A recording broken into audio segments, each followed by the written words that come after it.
Primera de Tesalonicenses, capítulo 1, vamos a leerlo desde el principio. Pablo, Silvano y Timoteo, a la iglesia de los tesalonicenses que están en Dios Padre y en el Señor Jesucristo. Gracias a vosotros y paz.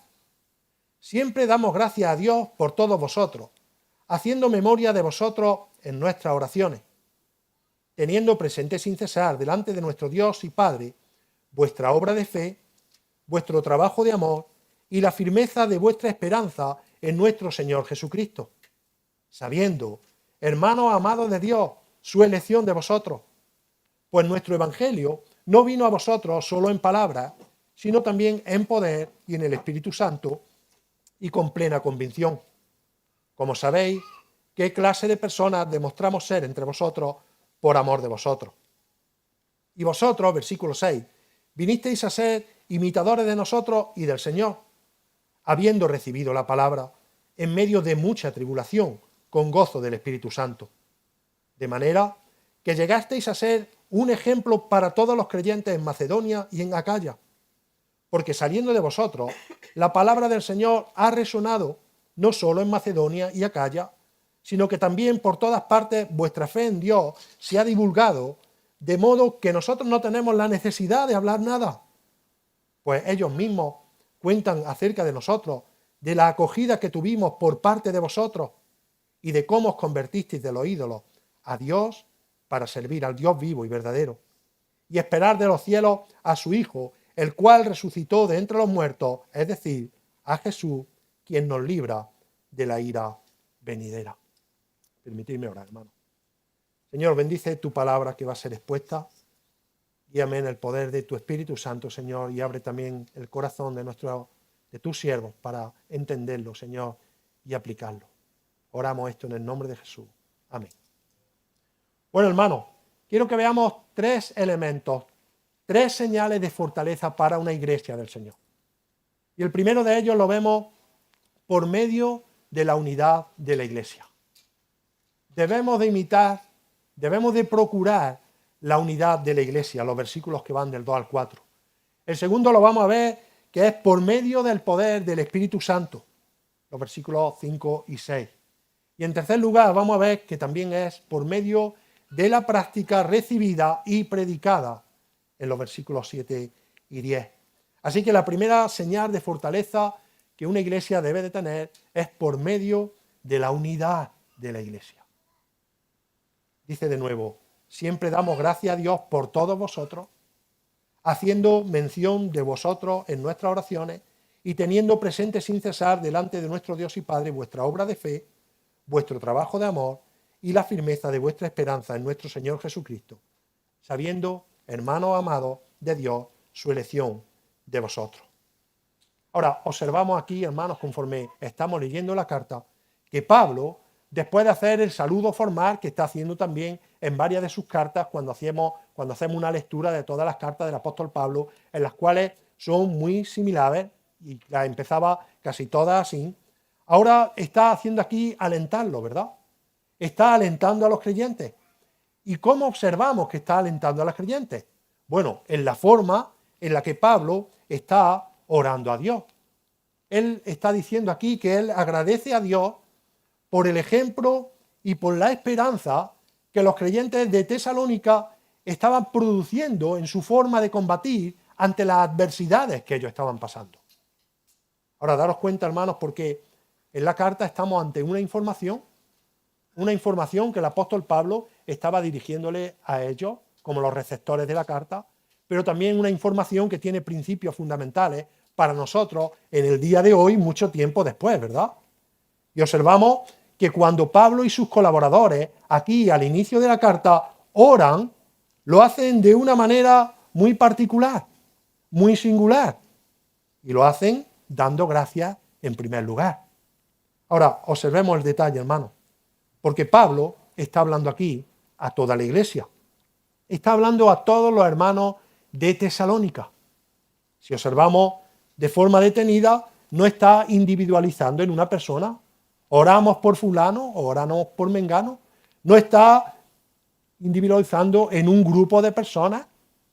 En todo momento está hablando por toda la iglesia, está orando en general por toda la iglesia y lo dice de la siguiente manera: siempre damos gracias a Dios por todos vosotros. Siempre, en todo momento. No está haciendo alusión a alguien en especial, a alguien único. Y daros cuenta cómo el plural nos va marcando en todo el sentido lo que el apóstol Pablo diciendo. Gracias a Dios por todos vosotros, haciendo memoria de todos vosotros en general, en nuestras oraciones, vuestra, utiliza el plural otra vez, vuestra obra de fe, vuestro trabajo de amor y nuestra esperanza en el Señor. Así que observamos detenidamente que Pablo le está hablando a todos en general, lo cual nos informa que todos estaban en la misma tesitura. Todos tenían esa fortaleza en el amor, esa esperanza en la venida de Cristo, esa fortaleza en la fe. No había ni uno solamente que no estuviese en esa dirección en la que Pablo está hablando. Pero es muy interesante porque cuando observamos ese plural de vosotros, está hablando también de una unidad. Porque ¿de qué está hablando? ¿Vosotros? ¿Quién? La iglesia. Así que ese conjunto forma una unidad. Esa iglesia, que también en la palabra la vemos definida como un cuerpo, como una esposa, una unidad. Y daros cuenta, una iglesia que es movida por un mismo espíritu, una iglesia que es movida por una sola cabeza, que es Cristo, y se está refiriendo en concreto a la iglesia de Tesalónica. Y observamos, hermanos, que en primer lugar, donde nos está apuntando a Pablo es quién forma la iglesia del Señor. Y cómo esta iglesia estaba completa de creyentes. Y si nosotros hacemos un pequeño análisis de los que forman la iglesia del Señor, observamos por diferentes pasajes de la Biblia que la iglesia del Señor realmente está formada por santos. Primera de Corintios capítulo 1 y versículo 2. El apóstol Pablo se dirigió a ellos para decirle: a la iglesia de Dios, ahí lo identifica, como no puede ser de otra manera, que está en Corintios, a los que han sido santificados en Cristo Jesús, está diciendo el apóstol Pablo, llamados a ser santos, con todos los que en cualquier parte invocan el nombre de nuestro Señor Jesucristo, Señor de ellos y Señor nuestro. Así que la iglesia está formada por los santos. La iglesia está formada por aquellos que han venido en arrepentimiento a Cristo Jesús, reconociendo su pecado, reconociendo la necesidad de Cristo, reconociendo nuestra debilidad y nuestra falta de posibilidad de alcanzar la salvación por nuestros propios medios. Y ahí esa palabra santo, que es apartado del pecado, nos incluye en ese grupo de la iglesia. Esas son las personas que forman realmente la iglesia del Señor. Y esto es muy importante, hermanos, porque probablemente en los contextos en los que vivimos, mucha gente, sabéis, que define la iglesia como algo que es general para todos, aunque no tenga interés por las cosas de Dios, aunque no tenga interés por las cosas realmente de lo que dice la palabra. Pero la gente de la misma manera dice: bueno, yo creo en Dios y voy a la iglesia. Ya, pero si tú no has venido en arrepentimiento, si tú no has entendido realmente el mensaje del Evangelio, cuánta gente dice creer en Dios y no tiene ni idea ni se preocupa de lo que Dios ha hecho, ni de su naturaleza caída, y asiste a la iglesia para acallar su propia conciencia y su propia naturaleza caída, y asiste y se identifican como que es iglesia. Sin embargo, la iglesia real, en la que Cristo toma para él por medio de su sacrificio.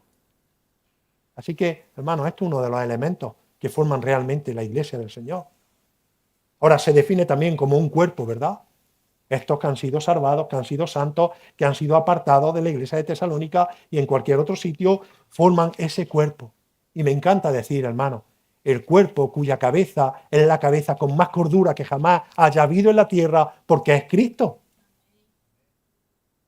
Así que un cuerpo que tiene esta cabeza no puede andar distorsionado. En Efesios capítulo 1 y versículo 23 dice: la cual es su cuerpo, dice el apóstol Pablo, hablando de esta iglesia, la plenitud de aquel que lo llena todo, que es nuestro Señor y nuestro Salvador. Así que está formada por los santos, es un cuerpo cuya cabeza es Cristo, pero también es guiada por un mismo espíritu, por un solo espíritu. Dice 1 Corintios 12:13, pues por un mismo espíritu todos fuimos bautizados en un solo cuerpo, ya sean judíos o griegos, ya sean esclavos o libres, y a todos se nos dio a beber de un mismo espíritu. 3 descripciones, hermanos, sencillas, que nos muestran qué forma la verdadera iglesia del Señor.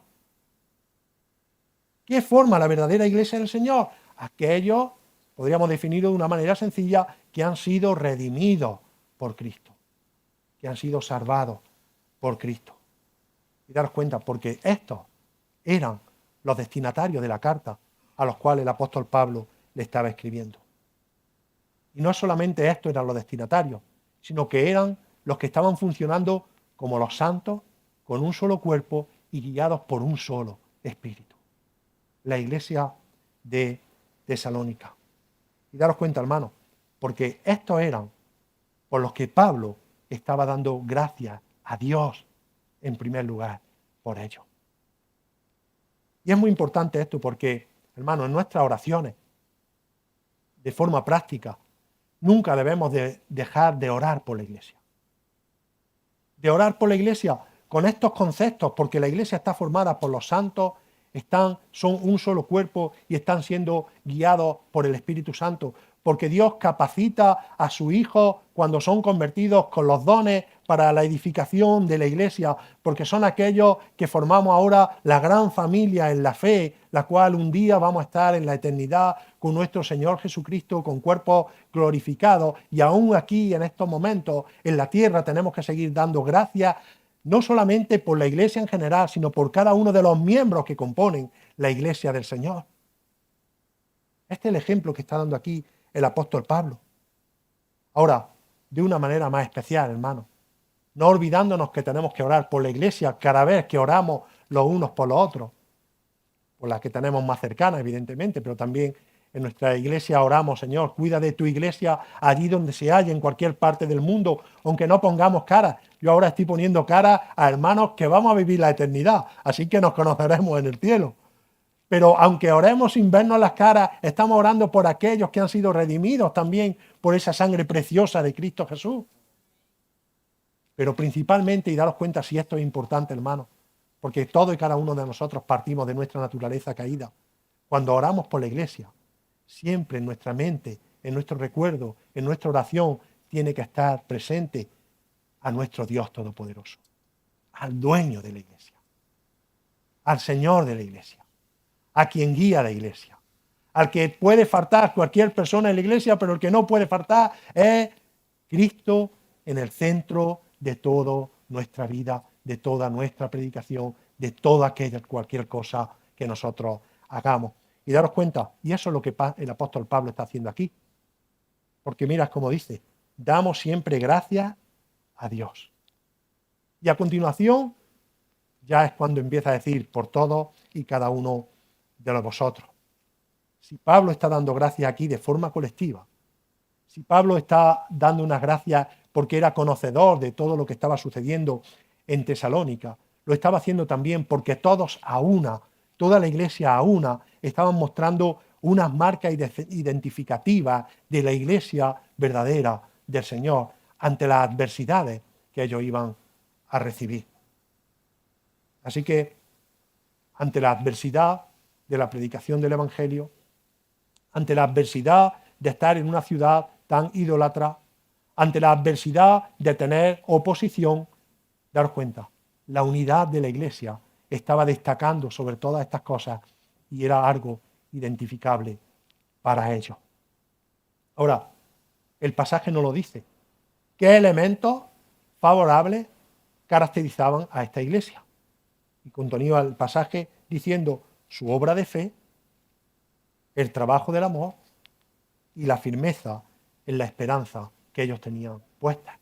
Estas 3 señales, hermanos, los hermanos de Tesalónica lo estaban mostrando ya. Dice en primer lugar su obra de fe. Y como decíamos en la introducción, Tesalónica era una ciudad muy idólatra. Y lo que la predicación del Evangelio había hecho en medio de esta situación tan idólatra fue que una fe verdadera viniese a ellos, de tal manera que judíos y gentiles en la obra del Señor Jesucristo habían transformado su vida. Y hermano, esto es lo que produce realmente el verdadero Evangelio en la obra de las personas inconversas. El verdadero evangelio produce una transformación que nace del corazón arrepentido. Produce una transformación real por medio de la obra del Espíritu Santo al traernos al Señor Jesucristo y Él redimirnos y presentarnos delante del Padre santos, perfectos y sin mancha. Cuando se predica el verdadero evangelio, hermanos, no es por nuestra habilidad a la hora de predicarlo, no es por nuestro poder de convicción a la hora de predicarlo, sino es por la gracia de Dios que realmente Él prepara los corazones para traernos en arrepentimiento y en la responsabilidad, ahora sí, de sintiéndonos pecadores, ir a Cristo. Y eso produce una transformación verdadera. Eso produce una transformación realmente asombrosa. Y eso había pasado. En el versículo 9 dice, pues ellos mismos cuentan acerca de nosotros, de la acogida que tuvimos por parte de vosotros y de cómo, aquí está el ejemplo, os convertisteis de los ídolos, y mirad, y ahí hay un propósito. ¿Para qué? Aquellos que adoraban la idolatría, aquellos que identificamos la idolatría como amar y adorar y seguir cualquier cosa, no hace falta solamente que sea imágenes, ¿verdad? La idolatría tiene que ver con que amamos cualquier cosa por encima de amar a Dios. No está mal que tengamos hobby, no está mal que tengamos algo de entretenimiento, pero todo aquello que robe el tiempo para estar con el Señor se convierte en una idolatría para nosotros. No solamente tiene que ser relacionado con algo religioso, pero daros cuenta del propósito y de cómo os convertisteis de los ídolos a Dios para servir a Dios vivo y verdadero. Esto solamente lo puede producir el Evangelio, hermano. Esto solamente lo puede producir el Evangelio y un poco más adelante veremos qué es el Evangelio. Y vemos por qué esto es lo que había sucedido en ellos, de tal manera que esa obra de fe se estaba viendo efectiva en la unidad de la Iglesia a la hora de pelear y de luchar todos juntos ante las adversidades que estaban recibiendo. ¿Veis cómo se va entrelazando la realidad de la obra de Cristo luego en la práctica?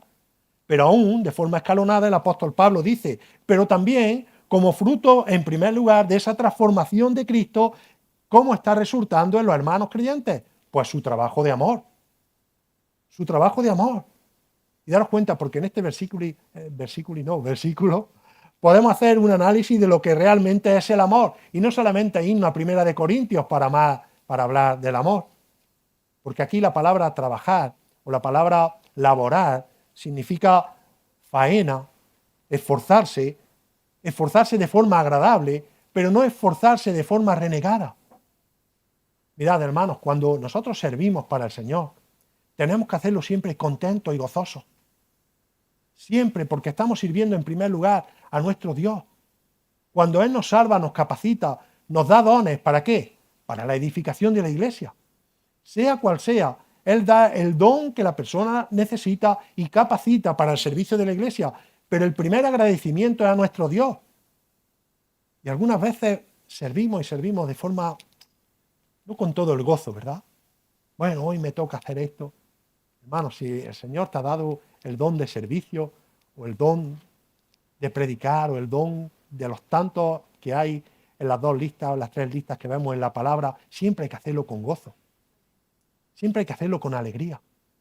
Mirad, nunca pensemos que, bueno, voy a hacer esto por hacerle un favor a un hermano. No, eso es un error. Estamos sirviendo al Señor y es un privilegio servir al Señor. Un privilegio absoluto.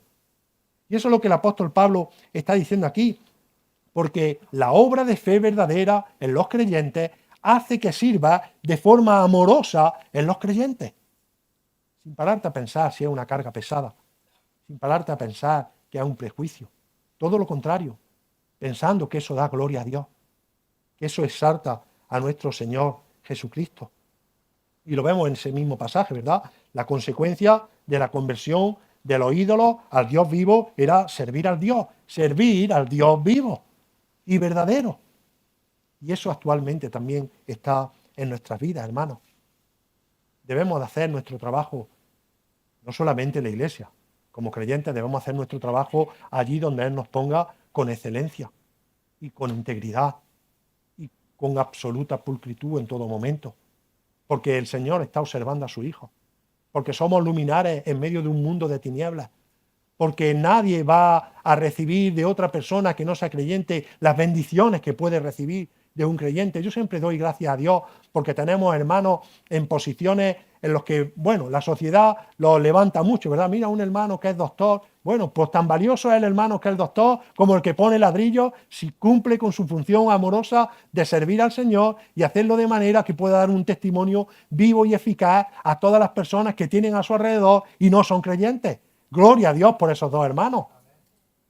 Y no hay que valorar uno más que otro, aunque evidentemente no es lo mismo salvar una vida, cuidar una vida, que edificar una casa, ¿verdad? A nuestros ojos tan humanos. Pero lo importante es cómo servimos de esa forma amorosa a nuestro Dios. Pasamos de servir a todo lo que es idolatría para servir con amor al Dios vivo y verdadero. Así que se convierte, hermano, en un privilegio. No adoramos dioses de barro. Probablemente en Tesalónica, imaginaros, un sitio comercial que pasaba por una vía, la vía Ignacia, que era un centro comercial y tiene su repercusión luego para la extensión del Evangelio. ¿Cuánta gente no transitaría por ahí? ¿Cuánto mercado, cuánta importación no había y exportación? Y qué oportunidad más buena para dar un testimonio vivo y eficaz de lo que Cristo había hecho en un grupo de personas, tanto judíos como gentiles. Y qué ejemplo es para nosotros ese, ¿verdad? La Carolina, una iglesia pequeña. En una ocasión estaba en Indianápolis y me preguntaron unos hermanos en una iglesia, habíamos hecho un viaje con misioneros de Berea y en una de las preguntas, bueno, Domi, ¿y cuál es el plan de evangelización en vuestra iglesia? Y a lo mejor parecía que Domi llevaba una estructura ahí, pum. Mira, hermano, nosotros le predicamos, enseñamos, es un pueblo pequeño, la mayoría de la gente joven se empieza a desplazar por medio de los estudios, el trabajo, como en todos sitios. Entonces lo que hacemos es predicarle el Evangelio, enseñarle bien el Evangelio, afirmarlo en el Evangelio y que donde vayan, donde tú los pongas, Señor, ellos prediquen el Evangelio. ¿Qué más estructura queremos? Si nos perdemos en la estructura, que yo no digo que sean malas, que son buenas, y nos olvidamos de lo principal, al final enviaremos personas o saldrán en sus trabajos y tendrán temor de predicar la palabra, porque se ríen cuando predicamos la palabra, ¿verdad? O intentan hacernos de menos cuando predicamos la palabra. Y sin embargo, cuando estamos firmes en el Señor y servimos de manera humilde y amorosa, predicamos sin temor, porque sabemos que la dificultad y el problema más grande que tiene esta sociedad y cada hombre que no tiene a Cristo es su eternidad, que sin Cristo va a ser separado en ese Seol, en ese infierno que realmente existe y que a tanta gente le da miedo nombrar. Esa es la realidad. Y sin embargo, servimos con amor. Y servimos no para nuestra vanagloria, no para mira qué bien lo hago, no para mira qué bien he hecho esto, sino, Señor, lo hago con excelencia para que tú seas glorificado por medio de lo que tú me has puesto a hacer. Así que vemos que habla de esa fe, de ese amor, pero también de la firmeza que ellos tenían puesto en la esperanza de Cristo. Ese tercer elemento, ¿verdad? Y lo vemos en la iglesia de Tesalónica. Ellos tenían dificultades, una vez más lo repetimos, pero todos en común estaban luchando de una manera maravillosa. ¿A que no está diciendo en el pasaje cuando lo vemos, había un grupo que tenía más fe que los otros, había un grupo que tenía más amor que los otros, había un grupo que tenía la esperanza puesta un poco más que los otros? No, está hablando de ese vosotros como una unidad. O sea, todos en común habían sido educados y transformados de tal manera que iban viento en popa poniendo esto en práctica en sus vidas. Así que la presión a la que estaban siendo sometidos por los judíos y probablemente por otro tipo de sectas que se encontraban entre ellos, no estaba siendo oposición para lo que tenían que hacer. ¿Por qué? Porque tenían su esperanza puesta en la venida del Señor Jesucristo. Sabían que esto iba a ser algo momentáneo. Es verdad que el apóstol Pablo luego en la segunda carta tiene que hacer más énfasis en decirle que trabajad mientras esperáis, porque el Señor va a venir a recoger a su iglesia. Pero eso no quiere decir que estemos parados ya sin hacer nada, sino continuar con el crecimiento y con la edificación, porque aunque la realidad de que Cristo va a venir, bueno, cuando venga ese momento llegará, pero aún así, como creyentes, tenemos que ser activos. Ahora, ¿cuándo se perturba todas estas cosas, hermano? ¿Cuándo se distraen todas estas cosas? ¿Cuándo dejamos de trabajar en unidad? ¿Cuándo dejamos de trabajar todos unidos para edificar una iglesia que glorifique al Señor? Y es cuando no identificamos realmente el problema. Daros cuenta porque el apóstol Pablo en el capítulo 2, los versículos 1 y 2, le dice: porque vosotros mismos sabéis, hermanos, que nuestra visita a vosotros no fue en vano, sino de que después de haber sufrido, después de haber sido maltratados en Filipos, como sabéis, tuvimos el valor, confiado en nuestro Dios, de hablaros el Evangelio de Dios en medio de mucha oposición. Cuando pienso en este pasaje, pienso que cuando Pablo llegó a predicar el Evangelio a los hermanos de Tesalónica, todavía llevaría las marcas y las cicatrices de la paliza que le habían dado en Filipos. Algunas veces pensamos, bueno, igual le dieron 2 o 3 collejas y le dieron 2... No, pienso que le dieron una paliza que si nos la dan a cada uno de nosotros, probablemente podríamos decir, bueno, con una me ha bastado, yo voy a dejar ya de predicar el Evangelio porque no está mi cuerpo para una paliza cada mes. Y sin embargo estaba ahí cumpliendo con la función que Dios le había encomendado. Así que Él le dice que cuando llegamos a vosotros, aún las marcas, las cicatrices estaban en nosotros. ¿Y qué hicimos? Seguir predicando el Evangelio. Esa era la encomendación que el mismo Señor Jesucristo le había hecho. En el versículo 14 y 16, se lo recuerda de nuevo, porque vosotros, hermanos, vinisteis a ser imitadores de la iglesia de Dios en Cristo Jesús, que está en Judea, porque también vosotros padecisteis los mismos sufrimientos a manos de vuestros propios compatriotas, tal como ellos padecieron a manos de los judíos. O sea, los filipenses, los hermanos de Tesalónica estaban pasando por la misma situación. En el capítulo 3, versículos 3 y 4, dice: a fin de que nadie se inquiete por causa de estas aflicciones, porque vosotros mismos sabéis que para esto hemos sido destinados, porque en verdad, cuando estábamos con vosotros, os predecíamos que íbamos a sufrir aflicción, y así ha acontecido, como sabéis. ¿Por qué decimos al principio, hermanos, que era una iglesia modelo y aún estaba mostrando ese ejemplo con la fortaleza que tenía? Porque ninguna iglesia está exenta de persecución. Ninguno de nosotros estamos exentos de pasar dificultades. Si hay alguien que no haya pasado dificultades en la vida, es un privilegiado, pero no creo que lo haya. Todos hemos pasado por momentos muy difíciles, pero daros cuenta, hermanos, el sufrimiento y la lucha en el Señor nos ayuda a crecer. Cuando tenemos nuestra mirada puesta en Cristo, cuando tenemos nuestra mirada puesta en Jesús, y aquí el apóstol Pablo está hablando en general. Y hermano, soy enfático en esto, porque es que está hablando a todos. Es que todos estaban mostrando los mismos signos, las mismas señales de fortaleza. Todo, absolutamente todo. Y algo práctico para nuestras vidas, hermano, porque suele pasar que algunas veces no identificamos lo que es un problema personal y lo que es un problema colectivo. Y algunas veces, cuando no somos capaces de identificar qué es un problema personal, ¿sabéis lo que pasa?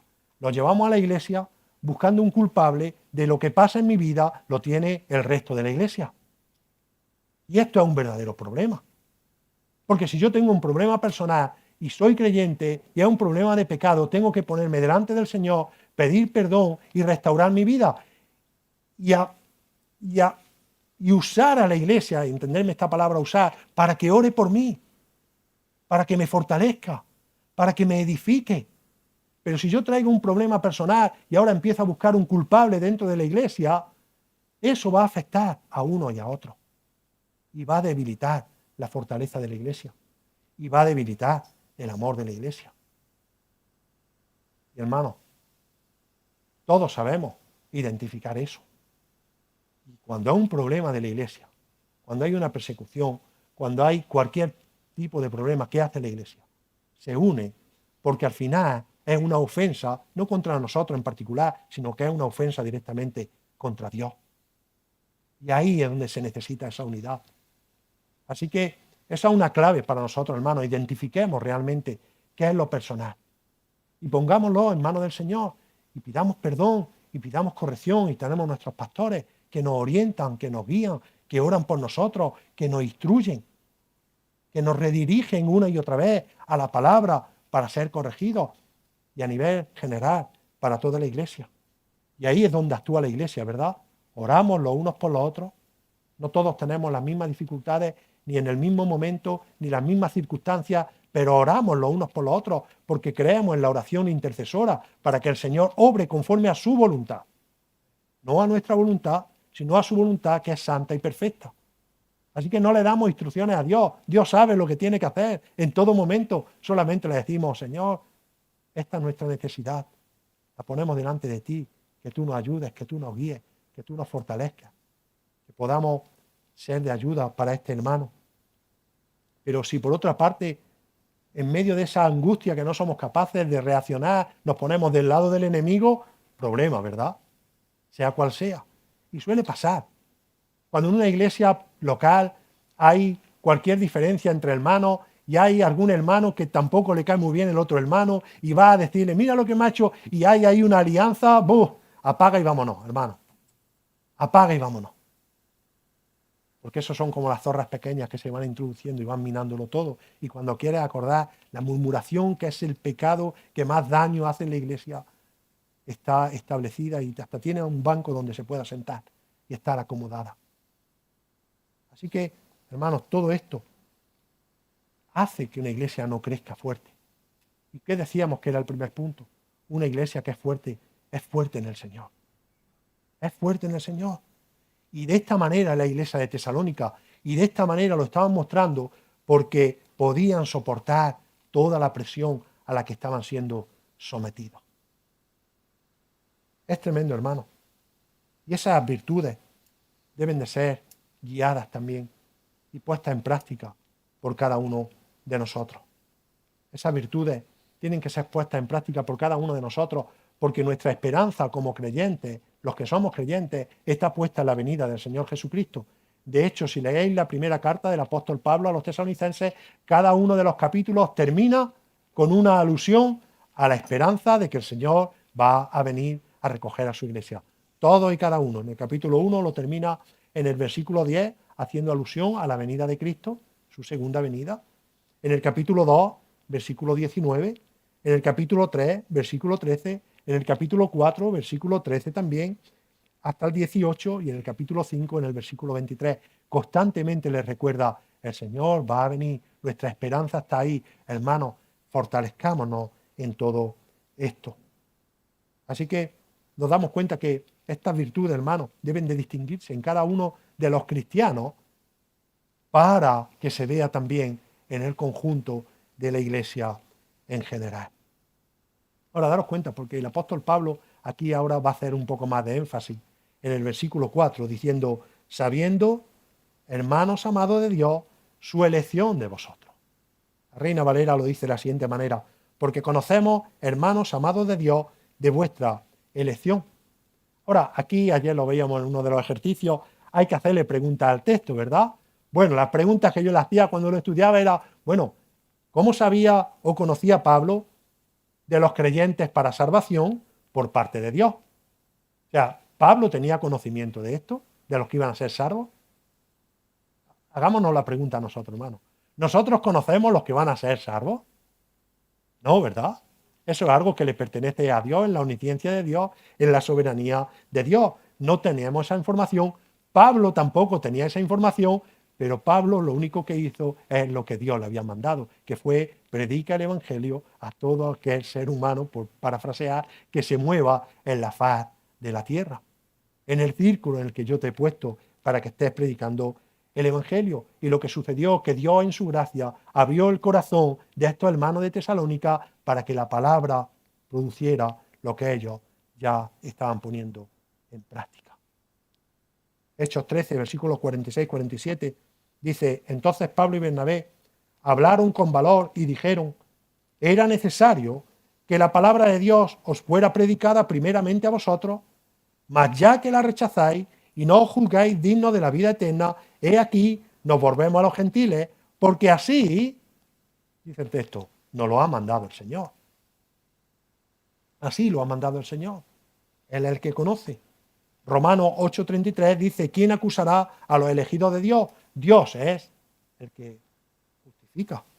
Colosenses 3:12, entonces, como escogidos de Dios, santos y amados, revestidos de tierna compasión, bondad, humildad, mansedumbre, paciencia.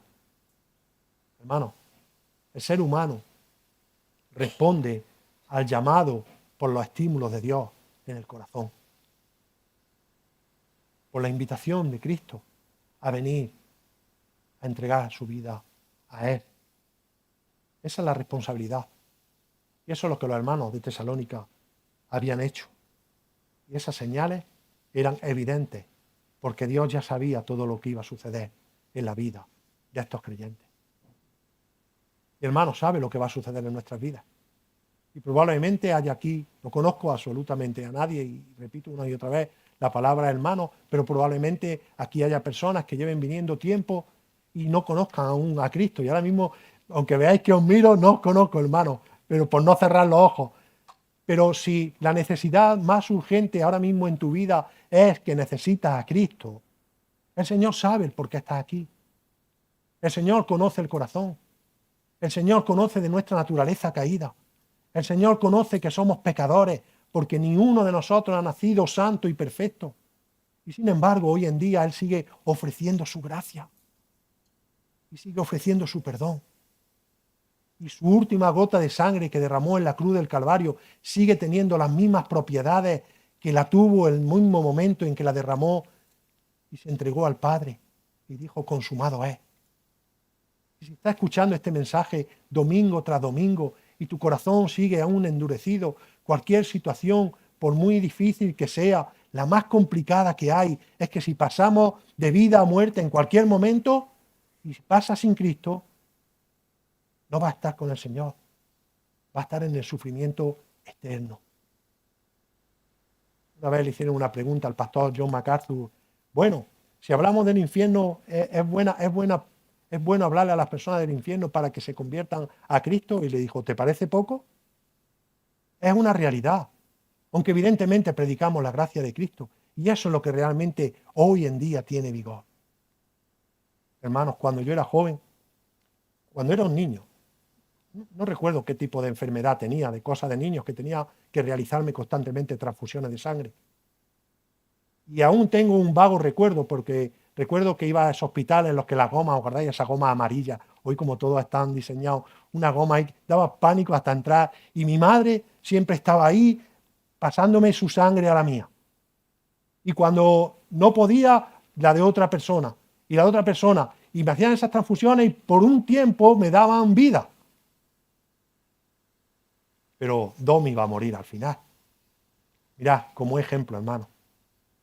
Cuando la sangre de Cristo no solamente te da vida, sino te da toda la eternidad para Él.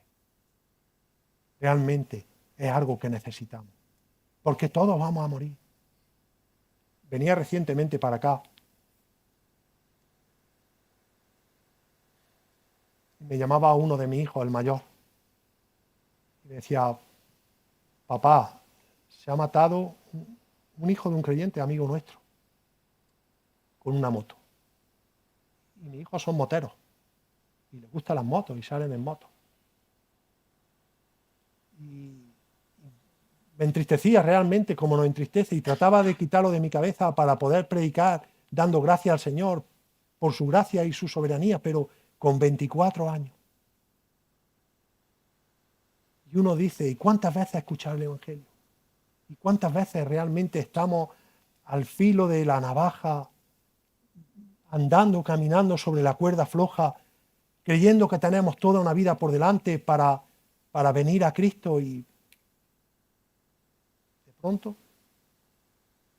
Sin embargo, hermanos, no, esto no es por meter miedo, ni por meter, sino por ver una realidad. Ver una realidad que necesitamos, a Cristo. A Cristo.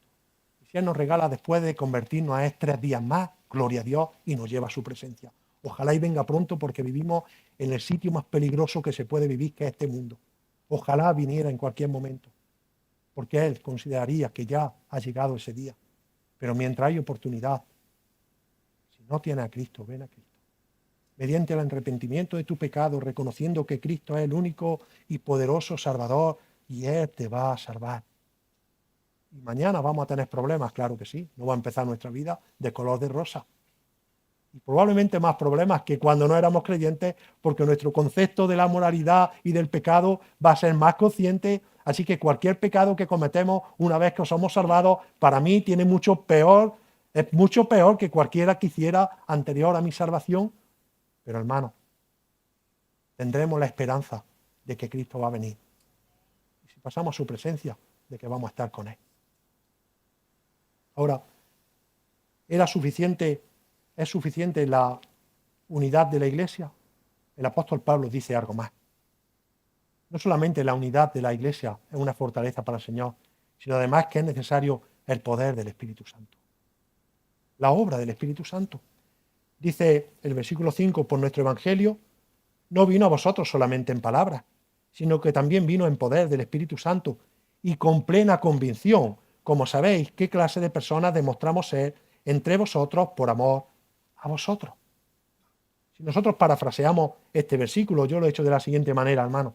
Pues el Evangelio que os anunciamos no solamente es la verdad sobre la mejor noticia que debes de saber, sino que esa verdad, que es el Evangelio, tiene poder del Espíritu Santo, que este es Dios. No olvidemos que el Espíritu Santo es Dios, que convence plenamente.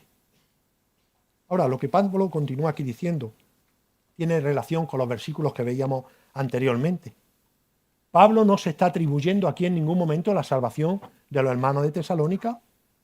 Ellos, como equipo misionero, habían llevado sencillamente la palabra, y aunque Pablo tuvo que salir de forma urgente por peligro, sus colaboradores siguieron haciendo lo que tenían que hacer. Pero daros cuenta, hermanos, porque Pablo aquí, si leemos el pasaje, dice nuestro evangelio. Y una vez más, le hacemos pregunta al texto. ¿Qué significa nuestro evangelio? No vayamos con ideas preconcebidas. Solamente qué significa la frase nuestro evangelio. Y daros cuenta, hermano, la palabra evangelio en el Nuevo Testamento siempre lo vemos relacionado con la salvación. Así que una definición de evangelio podría ser la siguiente. El evangelio es el gozoso mensaje de Dios que nos lleva a la salvación. Por tanto, ¿qué implica esta buena noticia? Bueno, sabemos que la palabra evangelio significa buena noticia, pero la palabra evangelio se puede utilizar de forma genérica, ¿verdad? Cuando lo vemos en la palabra, lo vemos con relación a la salvación, pero evangelio muchos lo hacían cuando ganaban una batalla los soldados y llegaban a la ciudad y lo primero que iban anunciando es Evangelium, Evangelium. Buenas noticias, buenas noticias. ¿Cuál era la buena noticia? Hemos vencido la batalla. Ahora, ¿cuántas buenas noticias podemos recibir a lo largo de nuestra vida? Bueno, que una pareja después de un tiempo de noviazgo se vaya a casar y anuncie su boda es una buena noticia, ¿verdad? Pero no decimos Evangelio, Evangelio, se va a casar Antoñito y Juanita. ¿Verdad que no? Que una persona, esto me hace gracia porque cuando uno se saca el carnet de conducir y ha aprobado, parece no esa sensación del carnet, ¡ay, buena noticia! ¡He aprobado! No decimos evangelio, pero es una buena noticia. Cuando vamos a tener un bebé y nace el bebé, es una buena noticia. Una persona que tiene una enfermedad y tiene un tratamiento y la sanan y viene y dan la noticia, es una buenísima noticia, ¿verdad? Así que podríamos decir, bueno, ¿cuáles son el evangelio que anunciamos, que decía el apóstol Pablo? Porque buenas noticias pueden ser todas. Ahora, hermano, ninguna tiene la magnitud, ninguna se acerca ni por un asomo a las buenas noticias que el apóstol Pablo estaba enseñando. Así que esas buenas noticias preceden a la obra que Cristo ya había hecho. Porque es verdad que la obra de Cristo también es el vencimiento de una victoria sobre la muerte, sobre el pecado. Así que no habría evangelio, no habría buenas noticias por parte del apóstol Pablo si Cristo no hubiese cumplido con la función que el Padre le había dado. ¿Os dais cuenta? Pablo no había llegado con una buena noticia que llamara la atención. No sabemos si alguien había ido a predicar el evangelio en alguna otra ocasión a los tesalonicenses porque no lo dice la palabra. Pero la buena noticia, el evangelio nuestro que dice el apóstol Pablo, es el único evangelio que puede transformar la vida de una persona y está basado sobre la obra de Cristo en la cruz del Calvario. Así que observamos que ese era el evangelio de Pablo. ¿Qué significa nuestro evangelio? Sencillamente esto, que lo que Dios nos ha encomendado lo hemos llegado de forma práctica de tal manera que haciendo lo que hemos tenido que hacer, confiamos en el poder del Espíritu Santo para seguir transformando, para transformar a las personas en ese crecimiento ahora de santidad. Y eso estaba pasando en la iglesia de Tesalónica y pasa en nuestra iglesia, hermanos. Somos salvados, el Espíritu Santo, la promesa del Señor, como lo vemos en Juan capítulo 17, cuando está el Señor orando y Dios va a enviar el Espíritu Santo para ser nuestro consolador, para ser aquel que está a nuestro lado para ayudar, sigue estando con nosotros. Y necesitamos del poder del Espíritu Santo cada día para seguir siendo edificados, para crecer en santidad progresiva, como lo solemos llamar. Así que el Espíritu Santo viene con poder y plena convicción. Estaba tan seguro Pablo de eso, hermanos, como tenemos que estarlo nosotros en el día de hoy. El Espíritu Santo obra en nuestras vidas y obra con poder, hermanos. Es un acto sobrenatural de Dios. Es un acto sobrenatural sobre seres caídos como cada uno de nosotros, de tal manera que traen a nuestras vidas plena convicción de que la palabra, de que el Evangelio transforma realmente el corazón. Y eso es lo que debemos de predicar como iglesia. Romanos 15, 18 y 19 dice Pablo, porque no me atreveré a hablar de nada sino de lo que Cristo ha hecho por medio de mí para la obediencia de los gentiles en palabra y obra, con el poder y señales y prodigios, en el poder del Espíritu de Dios, de manera que desde Jerusalén y por los alrededores hasta Lírico he predicado en toda su plenitud el Evangelio de Cristo. Ahora, el Evangelio de Cristo, hermano, no solamente trae salvación, sino que nosotros seguimos necesitando el Evangelio de Cristo para nuestra santificación. Y podríamos decir, ¿y en base a qué dice esto, Domi? Bueno, en base a que en la palabra de Dios seguimos teniendo buenas noticias cada día para nuestra vida como creyentes. Hemos tenido buenas noticias para alcanzar la salvación por medio de Cristo, el significado del Evangelio, pero es que el Evangelio sigue siendo el alimento necesario para nosotros para crecer en santidad. Y lo vemos cada mañana en las predicaciones, ¿verdad? 3 señales que nos ayudan, aunque parezca muy monótono, hermano. 3 señales que nos ayudan a crecer como iglesia. Pum, pum, pum. Gracias, Señor. Te pido que las ponga en práctica en nuestra vida para el beneficio y la edificación de la iglesia, para glorificarte. Y cuando perdemos el miedo a ponerla en práctica y vemos los resultados, decimos gloria a Dios. Es efectivo. Porque el Señor nos está dando instrucciones por medio de su palabra, por medio del mensaje. Por eso, en tercer lugar, hermano, vemos que también la fortaleza de una iglesia no solamente es por medio del poder del Espíritu Santo que ya obra en nosotros como creyentes y obra salvación, pero daros cuenta del tercer elemento, qué práctico y qué útil y qué sencillo si somos capaces de llevarlo a la práctica, porque el tercer elemento es que una iglesia se fortalece por medio de la práctica de la verdad que hemos recibido y que predicamos. Mira lo que dice del 6 al 10.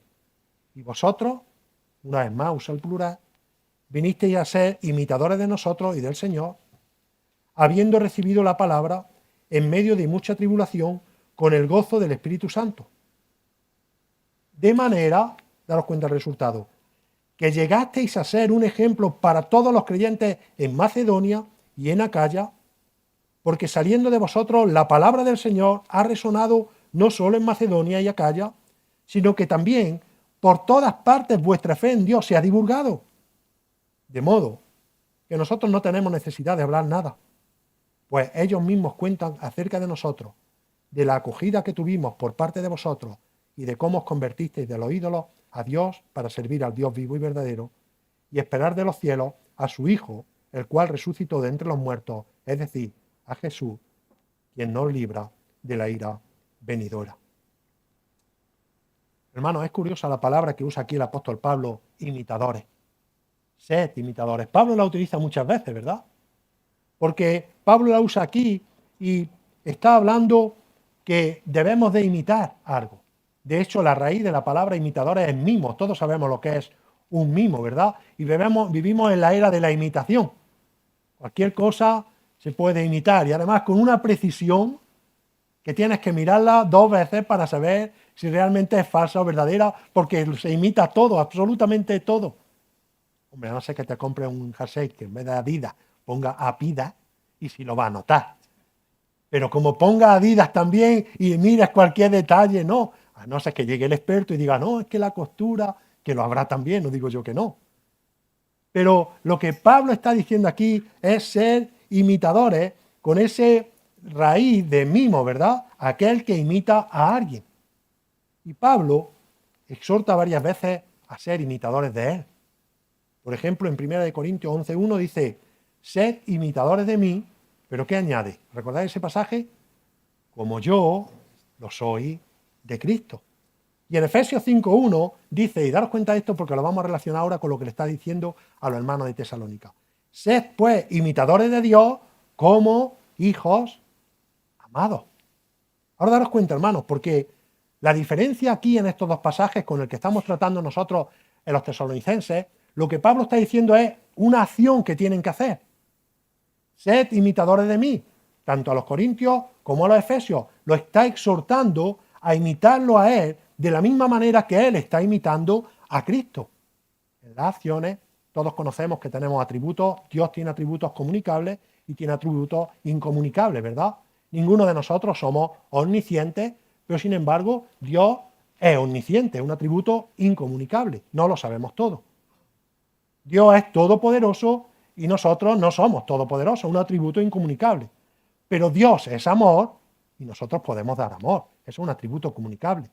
Dios tiene misericordia y nosotros tenemos que tener misericordia, un atributo comunicable. Así que eso es lo que Pablo está llamando a amar, a ser, a imitar, que todo lo que podamos ser igual que Cristo lo traigamos en práctica porque podemos hacerlo en el poder del Espíritu Santo.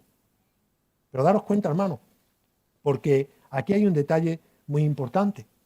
Y el detalle es que en los 2 versículos que hemos leído anteriores está haciendo una exhortación a ser imitadores. Pero en el caso de los tesalonicenses está valorando que ya estaban imitando a Cristo. Eso es lo que lo hacía fuerte. Eso es lo que los tenía en la situación, es que lo tenía. Estaba valorando que ellos estaban imitando realmente la obra que lo estaba fortaleciendo como resultado para avanzar en el Evangelio en medio de las adversidades de la manera en que lo estaban haciendo. Qué oración más hermosa, ¿verdad? Señor, gracias por la iglesia, donde sea que esté, porque está imitando tus señales de gracia, como resultado está dando un testimonio vivo y eficaz en un pueblo, entre las familias, entre los seres queridos, o sea, está reconociendo lo que ellos ya habían venido haciendo. Y eso es algo, hermanos, que podemos hacer. Esa es la señal de una iglesia modelo. No podemos imitar a Cristo, no podemos morir por alguien para darle salvación. No podemos hacerlo, eso solamente lo hizo Cristo. Pero podemos predicar el Evangelio que trae a las personas a salvación. Eso sí podemos hacerlo. Imitamos al apóstol Pablo. Y eso es lo que habían hecho. Y daros cuenta, hermanos, porque daros cuenta si esa forma de imitar, de llevar adelante esa práctica de lo que Pablo hacía, había tenido repercusión, y esto tiene que tener aliento para nosotros, porque era conocido de su testimonio y de su obra, no solamente en las regiones de alrededor, como podían ser Macedonia y Acaya, o Filipos, o Berea, o Neápolis, o Corintio, sino que dice que había traspasado fronteras. O sea, el ejemplo de los hermanos de Tesalónica había traspasado fronteras hasta llegar a Jerusalén. Y podríamos hacernos la pregunta, bueno, ¿y cómo había traspasado fronteras si allí no había redes sociales? Nos parece que si no hay redes sociales no se puede predicar. Hoy estamos al toque de un botón para que toda la información, buena y mala, vuele todo y vuele rápido. Bueno, ¿cómo se apañarían a estos hermanos para que aún sin haber redes sociales el Evangelio se extendiera de una manera o de otra? Y con tal repercusión, porque está haciendo la alusión a un tambor, o cuando hablamos en una montaña que se oye el eco, ¿verdad? Cuando nosotros golpeamos un tambor que resuena, el ejemplo que está poniendo el apóstol Pablo, su testimonio era tan eficaz porque estaba resonando no solamente en las ciudades de alrededor, sino que había cruzado fronteras. Como causa, decíamos antes, que Tesalónica estaba en una gran vía comercial Y el ejemplo de los tesalonicenses era tan efectivo que todos los que veían cómo estaban actuando y cómo estaban obrando, cuando llegaban a sus ciudades, los ponían como ejemplo de iglesia modelo que estaba combatiendo por la verdad en la fe. ¿Os dais cuenta, hermano? No es tanto como manejemos las redes y lo que enviemos, porque por las redes te puede engañar cualquiera. Hasta todos los que ponen versículos de cuánto amo a Cristo y a lo mejor no los conoce, y a lo mejor su vida está más desordenada que... Eso es engañoso. Ahora, ¿cuál es el testimonio verdadero? El que mostramos con nuestra propia vida. El que mostramos con nuestro propio corazón, hermano.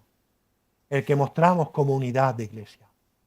Sin tener la necesidad de lanzar cosas que nadie te conoce y te puede considerar como una persona piadosa, y cuando pasas 2 ratos con él y abre la boca 2 veces, ya dices tú, esto no se corresponde a lo que pone. Aquí está pasando algo. ¿Entendemos esto, hermano? Esto es práctico. Y una iglesia se fortalece cuando crece de esa manera. Cuando yo hago algo como domi, de persona individual, y no está bien, ¿sabéis qué pasa? Que todo el cuerpo se duele. Todo el cuerpo se resiente. Y algunas veces no nos paramos a pensar esto. Creemos que no causa efecto. Claro que sí. Si a mí nos duele el dedo, el más pequeño, tanto de la mano o del pie, nos afecta a todo el cuerpo. Nos da el día, ¿verdad? Y pasa igual con la iglesia. Hermano, aunque creamos que no afecta al resto de la congregación, mi vida inadecuada afecta si realmente somos creyentes. Así que lo mejor, lo más efectivo, hermano, es mantener sanidad. Poner en práctica, está diciendo el apóstol aquí, lo que realmente creemos, lo que realmente hemos recibido, y ponerlo de tal manera que sea un ejemplo, tanto para las personas que tenemos a nuestro alrededor, nuestros hermanos, nuestras hermanas que no son creyentes, quizá tu esposo si no es creyente, o tu esposa si no es creyente, ver cómo por medio de la obra de Cristo puedes alcanzarlo para el Señor, pero verlo cada día. O sea, poner en práctica lo que decimos con nuestros labios, lo que hemos recibido, y ganarlo para el Señor. Eso es mucho más eficaz que cualquier otra cosa. Y eso realmente trajo repercusión en la vida de los creyentes. Daros cuenta, dice el apóstol Pablo, para terminar, hermano, que él estaba deseando contar lo que habían hecho allí, y sin embargo, cuando llegó el apóstol Pablo donde fuera, ya se lo contaban a él. Qué repercusión más tremenda.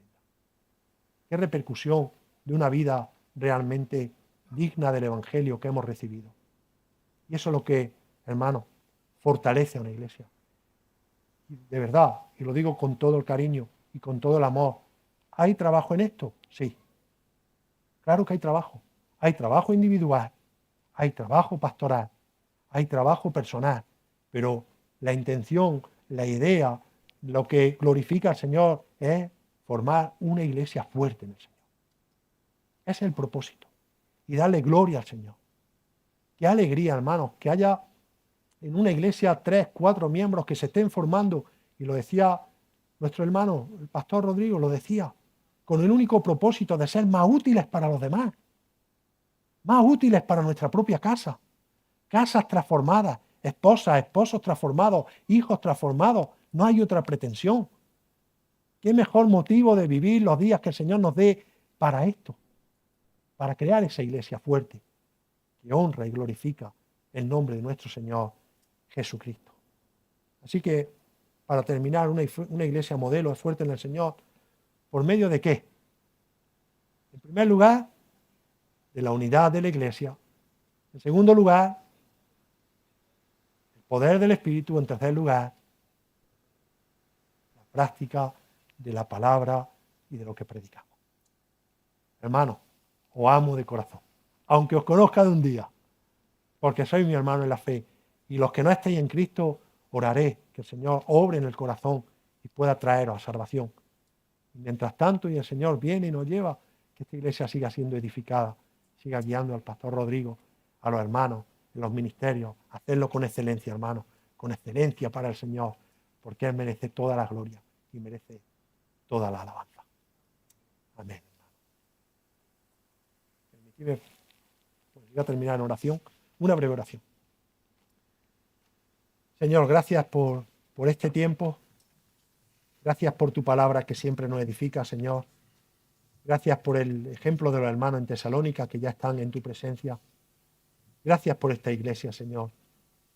Oro por cada uno de los hermanos que aquí están para que tú, que conoces su situación, sus dificultades, tú que conoces, Señor, todas las circunstancias, tú las conduzcas de tal manera que traigan gloria a tu nombre, Señor. Que podamos crecer en ti, que podamos darte la alabanza cada día. Que podamos, Señor, refugiarnos y cobijarnos los unos en los otros, sabiendo que fuera de tu iglesia no hay nada que nos dé consuelo, que nos dé aliento. Y especialmente, Señor, que podamos proclamar tu palabra, predicar el Evangelio, porque confiamos en el poder de salvación que trae. Y todo esto, Señor, sea para glorificar y honrar tu nombre. Ponemos todo en tus manos, Señor, confiando en ti, en el nombre de Jesús. Amén.